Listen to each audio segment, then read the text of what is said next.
کہتا ہے ڈپریشن ہے, فرسٹریشن ہے, ڈیسپریٹ ہوا ہوں, میں اسے یہ کہتا ہوں درود شریف پڑھ. درود شریف پڑھنے سے, آقا علیہ الصلوۃ والسلام کے اوپر درود پاک پڑھنے سے بندہ ان تفکرات سے نکلتا ہے, مایوسی سے نکلتا ہے, حوصلہ پیدا ہوتا ہے, جذبہ پیدا ہوتا ہے. میرے عزیز دوستو, دربار رسالت مآب صلی اللہ علیہ وآلہ وسلم کے ساتھ اپنے رشتے کو مضبوط کیجئے.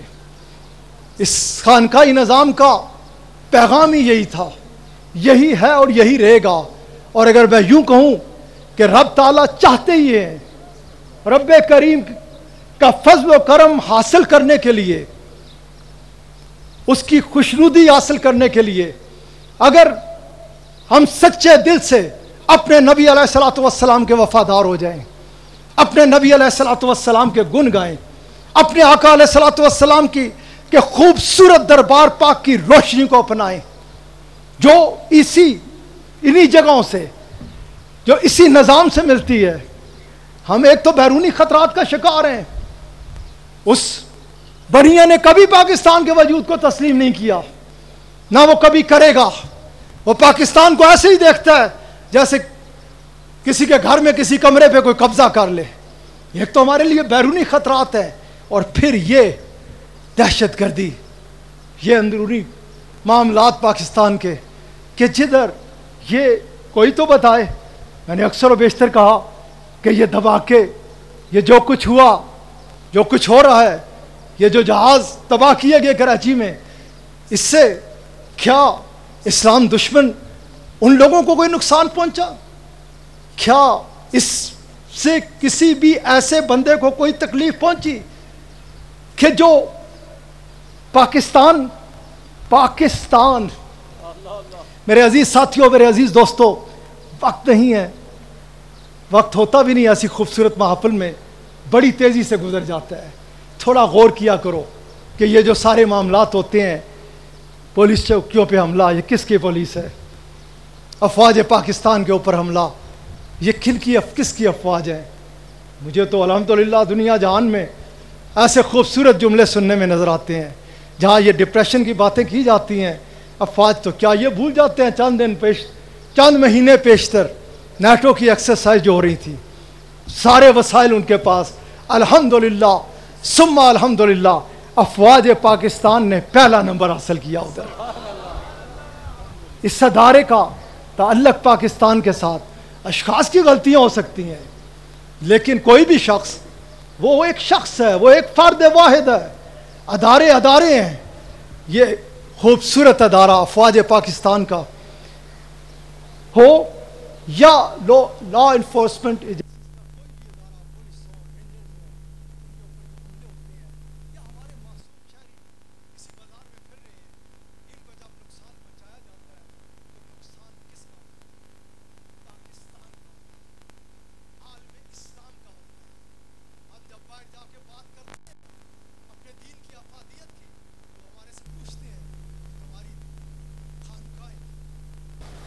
تمہارے جنازے, تمہارے بازار, یہ سب کچھ کیا ہو رہا ہے؟ تو ان لوگوں کو بھی موقع ملتا ہے, اور ادھر اس مملکت کو کمزور کرنے کی ناپاک سازشیں ہوتی ہیں. میرے عزیز ساتھیوں, میں کہنا یہ چاہ رہا تھا کہ جدھر یہ مٹھی بھر لوگ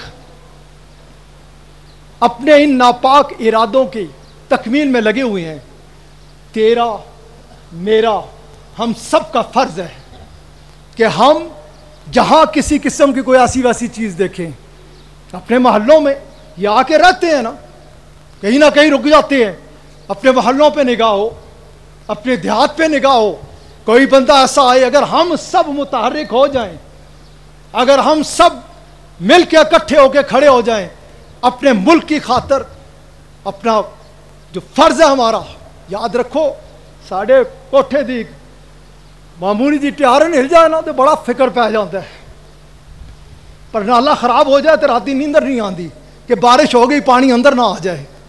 یہ سب کمرے ہیں, یہ ان کو بھی میں مخاطب کرنا چاہتا ہوں جو بڑے بڑے محلات تعمیر کرتے ہیں, کہ یہ سب کمرے ہیں, چھت اصل پاکستان ہے جو اللہ تعالیٰ نے اپنے کرم سے ہمیں عطا فرمائی ہے.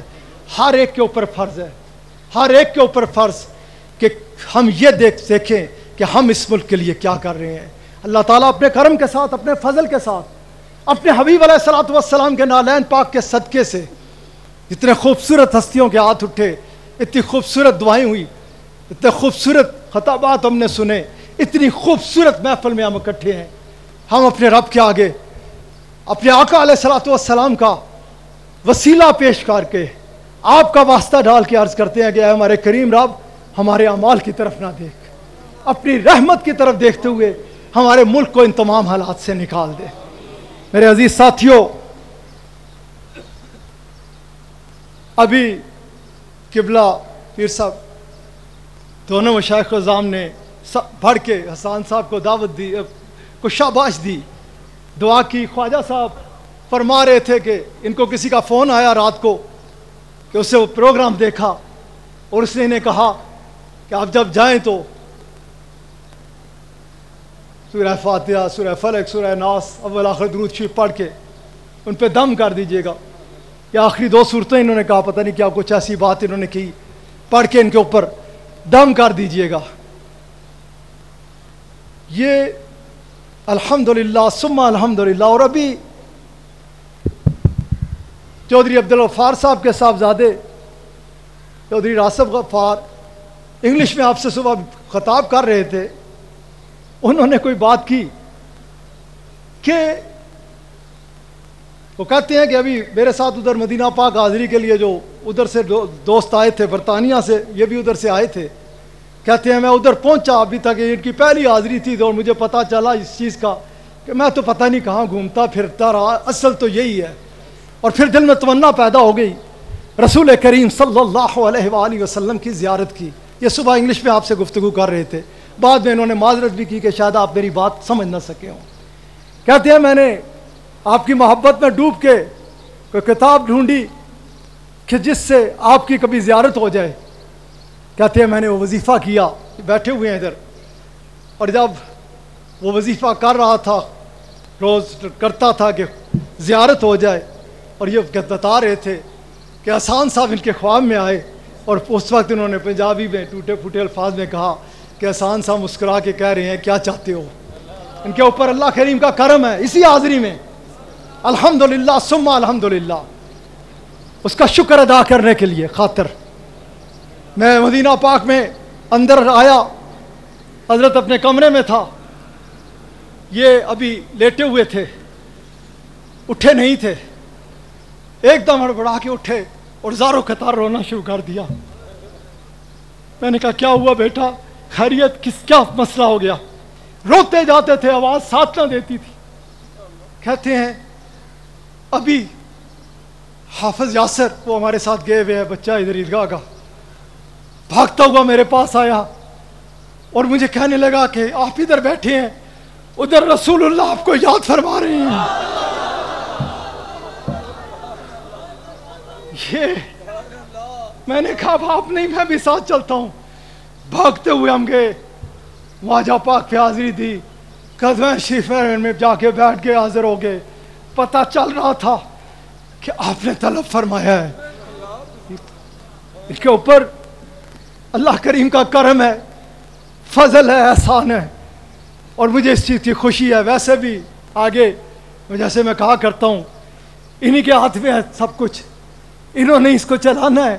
اور قبلہ پیر صاحب نے آپ کو خوبصورت دعوت دی کہ عیدگاہ والو تمہیں صاحبزادہ مبارک ہے. دوستو، ہمارا سب کچھ، ہمارا دین، ہمارا ایمان، جیسے میں صاحبزادہ صاحب نور سلطان صاحب کو عرض کرتا ہوتا ہوں پڑھیں، اور یہ پڑھتے ہیں کہ شب و روز آپ سے الفت کا اظہار کرنا، حضور آپ سے پیار، بس پیار کرنا، یہی دین میرا، یہ میرا دھرم ہے، کرم ہی کرم ہے، کرم ہی کرم ہے. میرے عزیز ساتھیوں، دربار رسالت مآب صلی اللہ علیہ وآلہ وسلم، ادھر تعلق جوڑو، ادھر سے جو ملتا ہے کہیں مل نہیں سکتا. ادھر کی محبت کو دلوں میں بٹھا لو، سمو لو اپنے دلوں میں. جتنی محبت ادھر کی بڑھے گی، جتنا ادھر کے ساتھ تعلق مضبوط ہوگا. اور ان محافل کا جیسے قبلہ پیر صاحب توسا شریف نے ابھی فرمایا کہ ان کا مقصد صرف اور صرف ایک ہے, صرف اور صرف ایک, کہ اپنے نبی علیہ الصلوۃ والسلام کے ساتھ محبت کو مضبوط کرنا. اور انہوں نے فرمایا کہ آؤ دیکھنے والوں کہ صبح سے یہ جاری ہے یا کل سے تقریبات شروع ہیں, آ کے کسی چیز پہ کوئی انگلی اٹھا کے تو بتائے. مقصد ہی ایک ہے کہ ہم سچے کھرے اپنے آقا علیہ الصلوۃ والسلام کے امتی بن جائیں, آپ کے ساتھ تعلق کو جوڑ لیں. آپ مل گئے تو سمجھو سب کچھ مل گیا. وقت ہے نہیں, دل بڑا کرتا ہے, لیکن ایک منظر آپ احباب کے آگے رکھ کر دعا کی طرف چلتا ہوں. میلاد شریف کی بات کی, حضرت قبلہ شاہ محمود قریشی صاحب نے اور اچھے طریقے سے بلایا کہ یہ تو جو میلاد پاک میں ہے کہیں نہیں ہے. اور یقینی طور پہ اسی لیے میں آپ سب کو کہتا ہوں الحمدللہ ثم الحمدللہ ثم الحمدللہ ثم الحمدللہ. ساری دنیا میں دوست خوبصورتی کے ساتھ گج وج کے. میرا ایک دوست میرے ساتھ تھا, غالباً سے درے سی, مدینہ پاک ساتھ گیا ہوا تھا, اور سلیم حبیب صاحب کو مبارک ہے کہ قافلہ جتنی خوبصورتی سے ساتھ گیا اور خوبصورتی کے ساتھ گیا. وہ جب میں آ رہا ہوتا تو کہیں نہ کہیں کسی جگہ کھڑا ہو کے پر دور سے مجھے کہتا واپس جا کے میں گج وج کے میلاد پاک میں لانا ہے. الحمدللہ ثم الحمدللہ. سارے دوست خوبصورتی سے متحرک ہے اللہ کے کرم اور اس کے فضل سے, اس کے احسانوں سے. اس کا بڑا ہی کرم ہے, ایسا ہی نہیں, کرم ہی کرم ہے اور کرم ہی کرم ہے. اس کے فضل سے, اس کے کرم سے ہزاروں, ابھی شاہد صاحب فرما رہے تھے, ایک دو نہیں سینکڑوں نہیں, اللہ کے اس نے ہزاروں لوگوں کو میرے پاس بھیجا جو دائرہ اسلام میں داخل ہوئے. اس نے لاکھوں لوگوں کو بھیجا جو طریقت میں شامل ہوئے. ہمارا سب کا مقصد, میرا کوئی ساتھی دنیا کے کسی گوشے میں ہے, پاکستان میں ہے یا دنیا کے کسی گوشے میں ہے, اسے یہ چیز خوب یاد ہے, اس نے یہ سبق خوب پا رکھا ہے. سوئٹزرلینڈ کی ایک خاتون وہ اسلام میں آئی, اس کے خامند نے اسے بعد میں پوچھا, طریقت میں شامل ہو گئی, مریم نام رکھا ہے, ابھی بھی ادھر ہی ہے جنیوا میں ہوتے ہیں, عامر صاحب کی بیوی ہے. اس سے پوچھا کہ تجھے تو ان کی باتیں سمجھ آتی نہیں ہے, زیادہ اردو میں ادھر گفتگو, ادھر بھی آئی تھی ادھر بھی, تو کہتی ہے مجھے اور کچھ سمجھ آیا ہو یا نہ آیا ہو, ایک چیز میں سمجھ گئی ہوں کہ مدینہ پاک اور مدینہ پاک. الحمدللہ ثم الحمدللہ ثم الحمدللہ. ہم یہ مشن لے کے چل رہے ہیں اور ہمیں خوب پتہ ہے کہ ساڑھے میلاد پاک ساڑیاں محفلاں وہ بہت اچھے, وہ تو بہت بلند ہے, بہت بلند ہے, بہت بلند ہے, بہت بلند ہے. یہ تو ان کا کرم ہے, یہ ان کا فضل ہے, ان کا احسان ہے کہ ہم جیسے ناکارہ لوگوں کو. خوبصورت شعر ہے, پڑھ کے کہ کھوٹے سکے وہیں پہ چلتے ہیں, ہم جیسے ناکارہ لوگوں کو قبول فرمایا ہے. مگر نہ وہ جو منظر میں آپ احباب کے آگے رکھ کے دعا کی طرف چلنا چاہتا ہوں, ان کا میلاد پاک تو ان کا رب خود مناتا ہے. اللہ کریم نے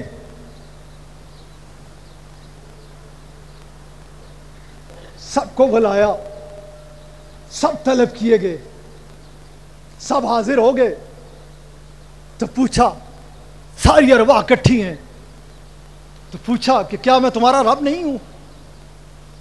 خاموشی چھا گئی, ایک سکوت تھا.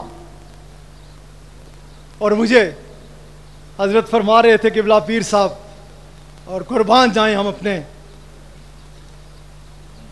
سلسلے کی اس عظیم اعلیٰ ترین ہستی کہ جن کی جوتیوں کا صدقہ بڑے بڑے نام بن گئے.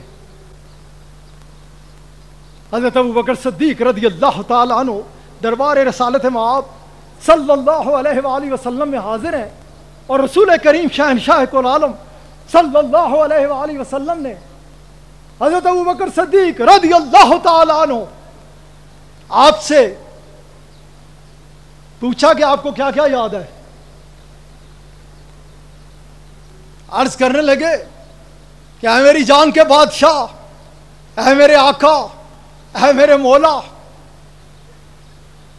مجھے بہت کچھ یاد ہے، مجھے تو وہ وقت بھی نہیں بھولا کہ جب، مجھے وہ بھی یاد ہے کہ جب اللہ کریم نے پوچھا تھا کہ کیا میں تمہارا رب نہیں؟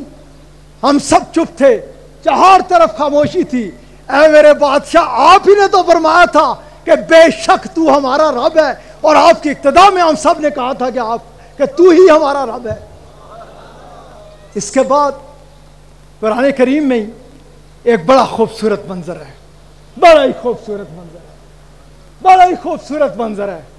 سب کو اس محفل کو برخاست کرنے کے بعد، اس کانفرنس کو ختم کرنے کے بعد، جس کانفرنس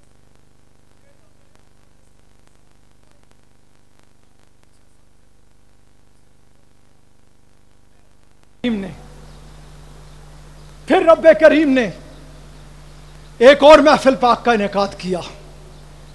کیسا سجایا ہوگا، کیا عالم ہوگا، کیا کیفیت ہوگی کہ اللہ تعالیٰ نے اپنے حبیب صلی اللہ علیہ وآلہ وسلم کی خاطر محفل سجائی ہے، کہ جن کے بارے میں فرماتا ہے کہ اگر آپ کو نہ بناتا تو کائنات میں کسی چیز کو بناتا ہی نہ، یہاں تک نہیں بلکہ اگر آپ کو نہ بناتا تو اپنے آپ کو بھی ظاہر ہی نہ کرتا۔ جن کی خاطر کائنات بنائی، جن کی خاطر یہ سب کچھ کیا، جن کی خاطر اپنے آپ کو ظاہر کیا، جب ان کی محفل سجائی ہوگی تو کیا سجائی ہوئی ہوگی۔ بندہ جب ایک تصور کرتا ہے تو ایک وجدانی کا طاری ہو جاتی ہے کہ ہمارے رب نے ہمارے آقا کی محفل سجائی ہوگی تو کیسی سجائی ہوگی۔ کیونکہ ہر بندہ جو اپنے آقا علیہ الصلوۃ والسلام کا، آپ کو پتہ ہے، خیر وقت کو سامنے رکھتے ہوئے میں اس طرح نہیں جاتا، خوبصورت محفل سجائی، پھر ادھر حاضرین کون ہیں؟ دو کن کو کیا گیا؟ حواس کو، جن کے ذمہ ڈیوٹیاں لگنی تھی۔ آ رہے ہیں، بڑے بڑے آ رہے ہیں، بڑے بڑے درجات، جن کے درجات کی گواہی قرآن کریم دیتا ہے، بڑے بڑے درجوں والے آ رہے ہیں۔ لیکن سب کے لیے حکم کیا ہے کہ جیسے پنڈال ہے، ایک رخ ہوتا ہے، دروازہ، جو آ رہی ہیں سب کو حکم ہے کہ بیٹھتے جاؤ۔ آئے سب بیٹھ کے، بڑی بڑی شانوں والے، بڑے بڑے اولو العزم نبی، بے پناہ بلندوں والا درجات والے آ کے حاضر ہو گئے ہیں، بیٹھ کے ہیں۔ جب سب حاضر ہو گئے، سب موجود ہیں، پھر جن کی خاطر محفل سجائی گئی، جن کی خاطر اللہ کریم نے اس محفل کو سجایا، پھر میں تصورات میں جاتا ہوں، اسی طرح دیکھتا ہوں کہ جب سب آگے، کم و بیش 1,24,000 پیغمبروں کی ارواح آ گئی، سج گیا پنڈال، پھر یقینی طور پہ جن کی خاطر محفل سجائی ہے، جن کی خاطر بلایا ہے، وہ تشریف لائے۔ کوئی سٹیج ہوگا، کوئی کرسی صدارت ہوگی، کوئی مقام بنایا ہوگا اللہ تعالیٰ نے اپنے حبیب علیہ الصلوۃ والسلام کی خاطر۔ ادھر رسول کریم شہنشاہ کل عالم صلی اللہ علیہ وآلہ وسلم آپ رونق افروز ہو گئے۔ پنڈال بھی سج چکا ہے، محفل سج چکی ہے، سب حاضر ہیں، جن کی خاطر سجائی ہے وہ بھی آ کے رونق افروز ہو گئے ہیں۔ اب بات تھی کہ ادھر بات کون کرے گا، ادھر بولے گا کون، ادھر اب بیان کس کا ہوگا۔ اللہ کریم نے یہ خود ہی محفل سجائی، خود ہی انبیاء علیہ السلام کی ارواح کو بلایا، اپنے حبیب علیہ الصلوۃ والسلام کو کرسی صدارت پہ بٹھانے کے بعد اللہ کریم نے کسی کو اس قابل نہ سمجھا، کسی کو اس قابل نہ سمجھا کہ کوئی ادھر بات کرتا۔ پھر ذرا تصور کیا کریں کہ سب انبیاء علیہ السلام جنہوں نے ڈیوٹیوں پہ آنا تھا سب حاضر ہیں، رسول اللہ صلی اللہ علیہ وآلہ وسلم رونق افروز ہے، اللہ کریم خود خطیب بن گئے. خطیب کون بنا؟ اللہ کریم خود. اور خطاب کیا فرمایا؟ کیا خطاب فرمایا؟ دیکھیں نا، میں بات کر رہا ہوں، اس سے قبل جتنے گفتگو ہوئی سب کی توجہ چلی جاتی ہے کہ جو اب ادھر اللہ کریم کا خطاب ہے وہ خطاب فرما رہے ہیں سب کے ادھر، اور اللہ اللہ سبحان اللہ. پھر اللہ کریم نے سب کے اس طرح سے اشارہ فرمایا، سب کی نگاہوں کو پھیرا اپنے حبیب علیہ الصلوۃ والسلام کے چہرہ مبارک کی طرف، زیارت کرائی، دکھایا. اور وہ خطاب تھا وہ یہی تھا کہ انہیں دیکھو، انہیں بسا لو اپنے ذہنوں میں، دلوں میں بٹھا لو. شاید تمہارے میں سے کسی کا دور ہو، اس کے ڈنکے باج رہے ہوں شہرت کے، وہ کسی کیفیت میں ہو، میری شریعت بیان کر رہا ہو، میرے حضور حاضر ہو، ناگہاں اس کی نگاہ اٹھے اور رسول اللہ صلی اللہ علیہ وآلہ وسلم یہ جو دن کی میں زیارت کرا رہا ہوں ان کو پالے، تو اللہ کریم نے ہمارا سب کچھ چھوڑ کے بس جو یہ فرمائیں وہ کرنا، جو ان کا حکم ہو اس پہ عمل کرنا. تو میرے عزیز ساتھیوں، میرے عزیز دوستو، یہ میلاد پاک یہ تو جاری تھا، جاری ہے اور جاری رہے گا. یہ کبھی بھی کسی بھی صورت، یہ تو رسول اللہ صلی اللہ علیہ وآلہ وسلم کے دیوانے اپنی حاضری لگانے کی خاطر، اپنے آپ کو اپنے آقا علیہ الصلوۃ والسلام کے حضور پیش کرنے کی خاطر، اپنی عقیدت کے اظہار کی خاطر یہ مناتے رہے، منا رہے ہیں اور مناتے رہیں گے. لیکن منائیں گے کون؟ مجھے اپنے شیخ کامل یاد آتے ہیں، آپ فرمایا کرتے کہ اللہ کریم نے جب بھی جہاں بھی کسی کے ساتھ بھی بھلائی کا ارادہ فرمایا، اس کے دل میں اپنے حبیب علیہ الصلوۃ والسلام کی محبت کو ڈال دیا. رسول اللہ صلی اللہ علیہ وآلہ وسلم کی محبت کو دلوں میں بسا کے اپنے آقا علیہ الصلوۃ والسلام کے ساتھ تعلق مضبوط کر کے اس خوبصورت پیغام کو عام کیجئے. مجھے اس چیز کا ہے بہت زیادہ خیال کہ میں زیادہ دورے اس مرتبہ نہیں، سب جو بھی سنگی آ رہا ہے کہہ رہا ہمارا علاقہ رہ گیا. آپ کے علم میں ہے کہ میں ملک سے باہر چلا گیا، آیا تو میرا مقدر عروج پہ تھا، مدینہ پاک چلا گیا. ابھی پھر مجھے کچھ بیرونی دورے ہیں، اس کے بعد رمضان شریف ہے. انشاءاللہ اگر زندگی ہوئی تو اللہ کریم کا حکم ہوا تو رمضان شریف کے بعد انشاءاللہ تعالی میں پاکستان کا تفصیلی دورہ کروں گا. آپ سب میرے ہونے یا نہ ہونے اس سے تو کوئی غرض ہی نہیں ہونی چاہیے. خوب جس طرح وہ دوست کہندا سی نا، پتہ نہیں ادھر کدھر ہے یا نہیں، کہ گج بج کے اپنے آقا علیہ الصلوۃ والسلام کا خوبصورت میلاد پاک گلی گلی، کوچے کوچے، گاؤں گاؤں، محلے محلے اس کا خوب انعقاد کیجئے. جگہ جگہ اپنے آقا علیہ الصلوۃ والسلام کی خوبصورت محفل سے جائیں. یہی کام آنے والی چیز ہے. حضرت نے فرمایا تھا کہ بس ہمارا کام یہ ہے کہ اپنا تعلق آقا علیہ الصلوۃ والسلام کے ساتھ مضبوط کر لیں، یہ ہمارا کام ہے. پھر اللہ تعالیٰ کی رحمتیں کیسے ہمارے سامنے حال ہوں گی اس کا کوئی تصور بھی نہیں کر سکتا. کوشش کریں کہ اپنے نبی علیہ الصلوۃ والسلام کے وفادار رہیں، اپنے آقا علیہ الصلوۃ والسلام کے گن گاتے رہیں. مجھے ہمارے پاس ابھی اسٹیج پر شیخ اعظام سید علماء کرام موجود تھے، وقت کی کمی تھی.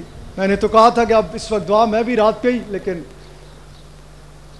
مجھے اسی طرح کا حکم دیا گیا کہ نہیں اس وقت کچھ بات ضرور کچھ بات کر سکا یا نہ کر سکا، وقت سامنے ہوتا ہے. بات ایک ہی ہے، بات ایک ہی تھی اور بات ایک ہی رہے گی کہ میری بات بن گئی آپ کی بات کرتے کرتے، میری بات بن گئی آپ کی بات کرتے کرتے. آگے کی آپ کے شہر پاک میں میں ہوں، آپ کی نعت پاک پڑھتے پڑھتے بس اسی تصور میں رہا کرو، اسی خیال میں رہا کرو کہ بس ادھر بھی آپ کی نعتیں پڑھنی ہے، آپ کا ذکر کرنا ہے، اور مانگا کرو نا تو بس ایک ہی چیز، حاضری، مدینہ پاک کی حاضری۔ دوستہ جو اتھے ہیں نا وہ کدھر بھی نہیں۔ اللہ تعالیٰ اپنے کرم کے ساتھ، اپنے فضل کے ساتھ، اپنے حبیب علیہ الصلوۃ والسلام کے نالین پاک کے صدقے سے ہم سب کے صغیرہ و کبیرہ گناہ معاف فرمائے، پاکستان کی حفاظت فرمائے، افواج پاکستان کی حفاظت فرمائے، پاکستان کی عوام کی حفاظت فرمائے، اپنے کرم سے، اپنے فضل سے عالم اسلام کی حفاظت فرمائے۔ اور میں کیونکہ اس نظام کے ساتھ تعلق رکھتا ہوں، میری بات اس سے آگے بڑھتی ہوتی ہے ہمیشہ کہ اللہ تعالیٰ اپنی ساری مخلوق کے اوپر کرم فرمائے، سب کا تعلق مدینہ پاک کے ساتھ جوڑ دے، سب کو مدینہ پاک کی حاضری نصیب فرمائے۔ اب انشاءاللہ دعا ہوگی اور پھر ایک دم لنگر کی تیاری رکھیں، لنگر دیں، کیونکہ مغرب کی نماز کا وقت بھی قریب آ رہا ہے۔ انشاءاللہ عشاء کے بعد دوسری محفل کا انعقاد ہوگا اس سلسلے میں، اور آپ کو علم ہے کہ یہ اس وقت ذکر اور سلام اسی لیے نہیں ہوتا۔ میرے پاس آیا تھا، ایک فرمائش بھی آئی تھی کہ قبلہ ذوالفقار صاحب کے آگے عرض کی جائے کہ وہ سلام بڑا خوبصورت پڑھتے ہیں، لیکن وہ سلام انشاءاللہ اختتامی نشست جو تہجد کے وقت جب دعا ہوگی، اس کی اختتام ہوگا، اس وقت ذکر سلام اور دعا ہوگی۔ ابھی قبلہ تشریف لائیں دعا کے لیے۔ بسم اللہ نبی۔